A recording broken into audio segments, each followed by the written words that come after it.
मैं आपको कुछ फायदे बताना चाहती हूँ, वो भी बता दूं या जवाब के बाद बता दूं? जी बताइए।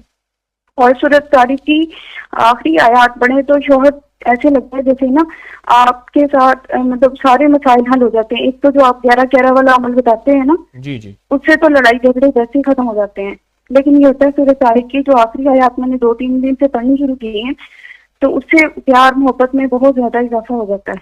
पहले वजीफे से कौन सी लड़ाई किस वजीफे से खत्म होती है? हकीम साहब 11-11 वाला अगर अमल करे ना तो लड़ाई नहीं होती, वरना शोर से छोटी छोटी बात से मसला हो जाता था। क्या अमल अब करें? नहीं होता। 11-11 हकीम साहब 11 बार जो आप बताते हैं दुरूद इब्राहिमी, 11 बार सूरत फलक, 11 बार सूरत नास, 11 बार सूरत इखलास और 11 बार वो जो है आयत करीमा, ये पढ़ने से लड़ाई झगड़ा बिल्कुल नहीं होते, सुकून आ जाता है। और जो सूरत तारिक की आखिरी आयत है उससे क्या होता है?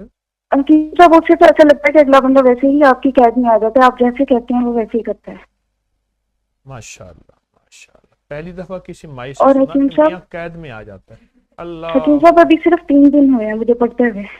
अच्छा, वो अब आपकी कैद में है? जी हाँ, हाँ जी बिल्कुल, अब तो ऐसे ही लगता है 3 दिन से। अल्लाह। अल्हम्दुलिल्लाह। मजलूम बेचारा। हकीम साहब मेरे कुछ सवाल बता दीजिए। लिखा एक तो मुझे परदेश अपने हर किस्मत में वज़ाइफ की वतन को इजाजत। याद क्या करना, जहाँ बेदर्द हाकिम हो वहाँ फरियाद क्या करना।